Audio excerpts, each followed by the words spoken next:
Well, I think you always start systematically with the offensive line, what your schemes are. When you watch a lot of football, we're largely the same. 6-man protections, 5-man protections, inside zone, gap scheme. So we'll keep doing, the things that we've done. And obviously, we think MJ's got a really good skill set to throw the football.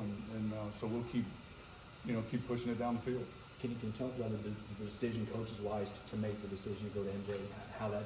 Oh, I think those are things that are obviously really, really personal, and it affects a lot of different people. And I think as a football team, you like to keep those things private. Obviously, what we need to do is play better, and so that's the choice that's made. How has MJ kind of closed the gap in the last, say, couple months, or I himself think in this position? Yeah, I think MJ's growth has been great. Any time that you get as many practice reps as he's gotten, he's been around now going into his second year, obviously, multiple meetings, multiple practices. You hope you're growing, right? And I think, what I keep talking to him about is I want to see him play faster with his feet in the pocket, and obviously you have to play fast with decision making. Did you get a sense the team kind of rallied around him today to practice? Yeah, I think we have a great group of guys. I think you hear a lot of coaches when they finally get out of it, or a lot of players when they finally get out of the profession, the thing they miss is the locker room, the camaraderie. And those guys obviously rally around him, and they rally around Brennan too, because that's not an easy conversation and an easy thing for him to go through. I think Brendan is a very good runner. Is there ways of incorporating that moving forward? Obviously you talk about everything, preparing for a game and what your strengths and weaknesses are, but Brennan is a highly skilled football player, and I think right now our focus is on getting ready for Marshall, and we'll see what comes of it. How has Brennan come alongside MJ already? Brennan has been outstanding. He is just a great young man, competitor, tough. This was not an easy conversation for anybody to take, but he handles it like a pro.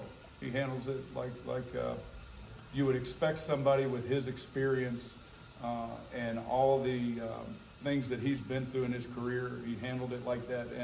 And I'll just say this, after all the conversations that I've had with him just in the last 2 days, I'm even more impressed with him, with who he is. Coach, since MJ arrived on campus as a freshman, in what areas have you seen him improve the most in? To be fair, I didn't spend a whole lot of time with him last year. We started getting together in January, and always for a young quarterback, just their understanding of the game can go, at such a fast pace if they'll work at it. And MJ works at it. He's a thinker. I tell him all the time, this is a thinking man's game, and this is definitely a thinking man's position, and he's working it at it. He's smart, he understands the game, and he's put in the time. Yesterday, Coach Dillon said the offense needs a spark.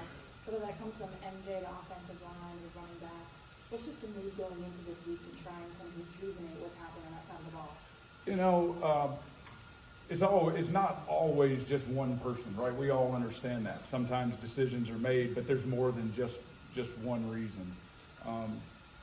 But the great thing about football is if you don't win, Sunday is hard, Monday's hard.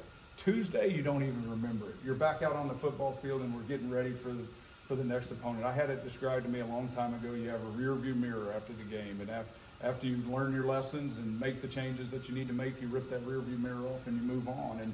And getting on the practice field is healing in a way. And that now our mind, you move past last week and you move really onto this one. Get the players, is that good for Coach